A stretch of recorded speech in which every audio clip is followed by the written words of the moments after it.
Hello guys, welcome back to my YouTube channel.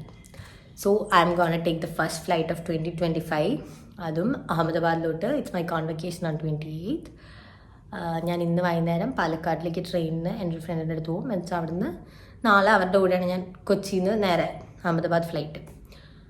Almost എനിക്ക് തോന്നുന്നു ഓഗസ്റ്റാണ് എൻ്റെ കോഴ്സ് കഴിഞ്ഞത്. എന്നിട്ട് ഇത്രയും മാസം കഴിഞ്ഞിട്ടാണ് ഫൈനലി ആ സർട്ടിഫിക്കറ്റ് കിട്ടാൻ പോവാണ്. MBA in forensic accounting and fraud ഇൻവെസ്റ്റിഗേഷനൊക്കെ പഠിച്ച സർട്ടിഫിക്കറ്റ് വാങ്ങിയിട്ടായിരിക്കും ഞാൻ തിരിച്ചു വരുന്നത്. ഏറ്റവും രസം എന്താ വെച്ചാൽ കോൺവെക്കേഷൻ അടുപ്പിച്ച് എൻ്റെ സ്കിന്നിൽ ഫുള്ള് പിമ്പിൾസ് വരാൻ തുടങ്ങി. അപ്പം ഞാൻ വൃത്തികേടാവുമല്ലോ കോൺവെക്കേഷൻ്റെ അന്നത്തെ ഫോട്ടോസ് എന്ന് വിചാരിച്ചിട്ട് ഒരെണ്ണം ഭയങ്കര വലുതായി വന്നപ്പോൾ ഞാനത് കുത്തി പൊട്ടിച്ചപ്പോൾ ഇന്നലെയാണ് പൊട്ടിച്ചത്. ഇന്ന് രാവിലെ എണീച്ചപ്പോൾ അതിൻ്റെ അവസ്ഥ ഇതാണ്. കൂടുതൽ വൃത്തികേടായി. പക്ഷെ പറഞ്ഞിട്ട് കാര്യമില്ല, ഞാനായിട്ട് വരുത്തി വെച്ചതാണ് ഓരോ കുത്തിക്കഴപ്പ്. അതന്നെ ഇനിയിപ്പം ഈ കൊലമായിരിക്കും. എനിക്ക് വിഷമം കിട്ടുമോ, ഞാൻ വേണം വെച്ച് വരുത്തി വെച്ചതായതുകൊണ്ട്. പക്ഷെ പറഞ്ഞിട്ട് കാര്യമില്ല, എന്തായാലും ആവട്ടെ. അപ്പം ഞാൻ എൻ്റെ ഡ്രസ്സൊക്കെ ഇവിടെ പാക്ക് ചെയ്ത് വെച്ചിട്ടുണ്ട്. ഇനി അതൊക്കെ പെട്ടി കയറ്റണം. എന്നിട്ട് അത്രയേ ഉള്ളൂ. എന്നിട്ട് പോവുക. അപ്പം ഇനി ഞാൻ അഹമ്മദാബാദിലോട്ടൊരു പോക്ക് ഉണ്ടാവില്ല, എനിക്കറിയാം. കാരണം ഇനിയിപ്പം ഗുജറാത്ത് സൈഡിൽ എന്തെങ്കിലും ട്രിപ്പായിട്ട് പോവുകയാണെങ്കിലും മിക്കവാറും ഞാൻ അഹമ്മദാബാദ് കവർ ചെയ്യാണ്ട് ബാക്കി സ്ഥലങ്ങൾ വഡോദര അവിടെയൊക്കെ പോകണമെന്നൊക്കെ ഉണ്ട്. പക്ഷെ അഹമ്മദാബാദ് ഞാൻ പോകുന്നുണ്ടാവില്ല. അപ്പം അവിടെ എനിക്ക് കാണാൻ പറ്റാത്ത കുറച്ച് സ്ഥലങ്ങൾ ഈ ഒരു തവണ പോകുമ്പം കവർ ചെയ്യണമെന്ന് എനിക്കുണ്ട്. എത്രത്തോളം നടക്കുന്നറിയില്ല, കാരണം ഒറ്റ ദിവസം എൻ്റെ കയ്യിൽ ബാക്കിയുള്ളൂ. ഒരു ദിവസം കോൺവെക്കേഷൻ 27th ഈവനിങ് എത്തുക. അപ്പോൾ ആ ദിവസം പോയി. 28th convocation. അപ്പോൾ ആ ഫുൾ ഡേ കോൺവെക്കേഷൻ പരിപാടികളാണ്. ഫസ്റ്റ് ഒരു ദിവസമുണ്ട്, സെക്കൻഡ് രാവിലെ ഞാൻ തിരിച്ചു വരും. അപ്പോൾ ഈ ഒരു ദിവസം കൊണ്ട് എവിടെയൊക്കെ കവർ ചെയ്യാൻ പറ്റും, എന്തൊക്കെ ചെയ്യാൻ പറ്റുമെന്നൊന്നും എനിക്കറിയില്ല. പക്ഷെ എനിക്ക് പറ്റുന്നിടത്തോളം ഞാൻ കവർ ചെയ്യും. അതിൻ്റെയൊക്കെ വീഡിയോസ് ഞാൻ എടുക്കണം എന്നൊക്കെ വിചാരിക്കുന്നുണ്ട്. നടക്കുമോ എന്ന് കണ്ടറിയാം. ബാക്കി വീഡിയോസ് ഇതിൽ വഴിയേ വരുന്നതായിരിക്കും. ബൈ. അങ്ങനെ നമ്മൾ കോഴിക്കോട് നിന്ന് ട്രെയിൻ കയറി നേരെ പാലക്കാട് എത്തിയപ്പോഴത്തേക്ക് നിത്തു എന്നെ പിക്ക് അവിടെ എത്തിയിട്ടുണ്ടായിരുന്നു. പിന്നെ ഞങ്ങൾ നേരെ അവിടെ നിന്ന് ലുലുമാളൊക്കെ പോയി കുറച്ച് കറക്കൊക്കെ കഴിഞ്ഞിട്ടാണ് വീട്ടിലെത്തിയത്. പക്ഷേ ആ വീഡിയോസൊക്കെ ഞാൻ എടുക്കാൻ മറന്നുപോയി. ഇത് പിന്നെ പിറ്റേന്ന് രാവിലത്തെ വീഡിയോ ആണ്. ഇത് നിത്തുവിൻ്റെ വീടിൻ്റെ അടുത്തുള്ള സ്ഥലമാണ്. നിത്തുവിൻ്റെ വീട്ടിലേക്ക് പോകുന്ന വഴി എന്ത് ഭംഗിയാ നോക്കൂ. ഞാൻ ഇത് കണ്ടപ്പോൾ വിചാരിച്ചു രാവിലെ നടക്കാനൊക്കെ ഇറങ്ങാൻ സെറ്റായിരിക്കുന്നു. അങ്ങനെ ഞങ്ങൾ നേരെ രാവിലെ എണീച്ച് പാലക്കാട് നിന്ന് കൊച്ചിയിൽ പോയി. കൊച്ചി എയർപോർട്ട് എത്തിയിരിക്കുന്നു ഗൈസ്. ഞങ്ങൾ ഓൾമോസ്റ്റ് 2 മണിക്കൂർ മുന്നേ എയർപോർട്ട് എത്തി. ഹലോ ഗൈസ്, ഞങ്ങൾ എയർപോർട്ട് എത്തി.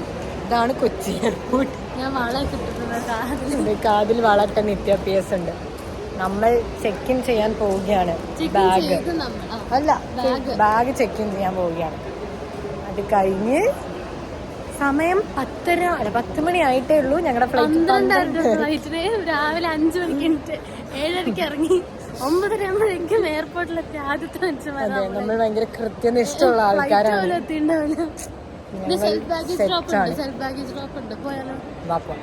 അപ്പോൾ ഞങ്ങൾ പോകട്ടെ ഗൈസ്. ഞങ്ങളുടെ ഫ്ലൈറ്റ് ഡിലേ ആയി. Almost half an hour delay ആയി. ഞങ്ങളിവിടെ എത്തിയിട്ട് 2 മണിക്കൂറായി. ഇനിയും ഇരിക്കണം. മടുത്തു. അയ്യോ, ശരിക്കും മടുത്തു. എപ്പോൾ എത്തും എന്നറിയില്ല. മിക്കവാറും കൂടുതൽ ഡിലേ ആവും തോന്നുന്നുണ്ട്. ഇനിയും ഡിലേ ആയാൽ കോമഡി ആവും. ക്യാൻസലൊന്നും ആവാണ്ടിരുന്ന മതിയായിരുന്നു.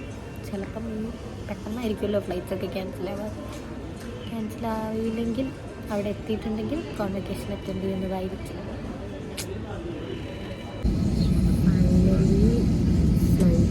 ബോർഡിലേക്കാണ് നമ്മൾ ടേക്ക് ഓഫ് ചെയ്യാൻ പോകുന്നത്. ഇനി അഹമ്മദാബാദ് എത്തിയിട്ട് കാണാം. വിൻഡോ സീറ്റ് ചോദിച്ച് മേടിച്ചതാണ്. അങ്ങനെ ഫൈനലി 2 മണിക്കൂർ ഫ്ലൈറ്റിലിരുന്ന് നമ്മൾ അഹമ്മദാബാദ് ലാൻഡ് ചെയ്യാണ്. ഇത് ലാൻഡിങ്ങിൻ്റെ ടൈമിൽ ഞാൻ അടുത്ത വീഡിയോ ആണ് കേട്ടോ. ഫ്ലൈറ്റ് ഗ്രൗണ്ട് കുത്തി കുറച്ച് ഫ്രണ്ടിലോട്ട് പോയിട്ട് പിന്നെ ഒരു പൊങ്ങൽ. ഞാനപ്പോൾ വിചാരിച്ചു, ഞാൻ ഇതിന് മുന്നേ ഫ്ലൈറ്റിൽ പോയിട്ടുണ്ട്, ഇങ്ങനൊരു എക്സ്പീരിയൻസ് എനിക്കുണ്ടായിട്ടില്ല. ഇതിപ്പോൾ എന്താ വീണ്ടും പൊന്തുന്നതെന്ന് ഞാൻ കുറച്ച് നേരം കൺഫ്യൂസ്ഡ് ആയിട്ട് ഇരുന്നപ്പോഴത്തേക്കും പൈലറ്റിൻ്റെ അനൗൺസ്മെൻറ്റ് വന്നു. ഫ്ലൈറ്റ് ലാൻഡ് ചെയ്തപ്പോൾ എന്തോ ഒരു പ്രശ്നം കാരണം നമ്മൾ മേലേക്ക് വീണ്ടും ടേക്ക് ഓഫ് ചെയ്തതാണ്. അപ്പോൾ ഒരു 10 മിനിറ്റ്സിനുള്ളിൽ നമ്മൾ ഇറക്കുന്നതായിരിക്കുന്നത്. പക്ഷേ 10 മിനിറ്റ്സ് കഴിഞ്ഞു, 15 മിനിറ്റ്സ് കഴിഞ്ഞു, അങ്ങനെ കഴിഞ്ഞ് 20 മിനിറ്റോളം അവിടെ വീണ്ടും കിടന്ന് കറങ്ങി. 20 മിനിറ്റൊക്കെ കഴിഞ്ഞിട്ടാണ് പിന്നെ മര്യാദയ്ക്ക് ലാൻഡ് ചെയ്തത്. അതുകൊണ്ട് തന്നെ വീണ്ടും ലേറ്റായി. ഓൾറെഡി ഫ്ലൈറ്റ് ലേറ്റ് ആയതും പിന്നെ ഇതുപോലെ അടിപൊളി എക്സ്പീരിയൻസ് ഒക്കെ ഉണ്ടായിരുന്നു. സെറ്റായിരുന്നു. അങ്ങനെ നമ്മൾ അഹമ്മദാബാദ് എയർപോർട്ട് എത്തി. ബാഗൊക്കെ എടുത്ത് നേരെ റൂമിൽ പോയി. പെട്ടി വെച്ചത് നമ്മൾ വേഗം വിട്ടു കോളേജിലേക്ക്. അങ്ങനെ ഫ്ലൈറ്റൊക്കെ ലേറ്റ് ആയതുകൊണ്ട് ഞാൻ എയർപോർട്ടിൽ എത്തുമ്പോൾ ലേറ്റ് ആയി. ഇവിടെയാണെങ്കിൽ 6 മണിക്ക് മുന്നേ കോളേജിൽ നിന്ന് നാളത്തെ ID കാർഡും സ്റ്റോളും കളക്ട് ചെയ്യണമായിരുന്നു. ഞാൻ എയർപോർട്ടിൽ നിന്ന് നേരെ പോയി റൂമിൽ വേഗം പെട്ടി വെച്ച് അപ്പം തന്നെ ഞാൻ വേഗം കോളേജിലേക്ക് വന്നു. ഇവിടെ ഞാൻ മാത്രമേ ഉള്ളൂ, എല്ലാവരും കളക്ട് ചെയ്തിട്ട് പോയി. അപ്പം ഈ സ്റ്റോള് കളക്ട് ചെയ്ത് ബാക്കി രാത്രി ചായ കുടിക്കാൻ പോകുമ്പോൾ ഞാൻ എടുക്കാം. അങ്ങനെ ഇപ്പം സമയം 10 മണി. കോളേജിൽ നിന്ന് ഇറങ്ങി നേരെ അവിടെ ഒരു സ്പൂൺ ഉണ്ട്, മലബാർ കഫേ ഉണ്ട്, അവിടെ പോയി ഫുഡൊക്കെ കഴിച്ച് അത് കഴിഞ്ഞ് ഞാൻ നേരെ ഡിമാർട്ടിൽ പോയി.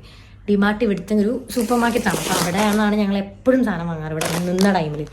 അപ്പോൾ അവിടെ നിന്ന് പോയി ഞാൻ കുറേ സാധനം വാങ്ങിയിട്ടുണ്ട്.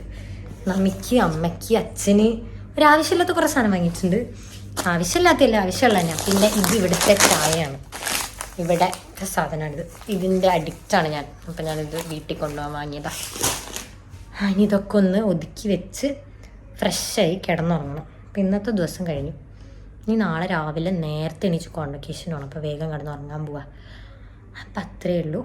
എൻ്റെ വ്ളോഗ് ഇഷ്ടമായിട്ടുണ്ടെങ്കിൽ ഇതിൽ കാര്യമായിട്ടൊന്നും ഇല്ല ഈ വ്ളോഗിൽ, പക്ഷെ കുഴപ്പമില്ല, നിങ്ങൾ കാണണം.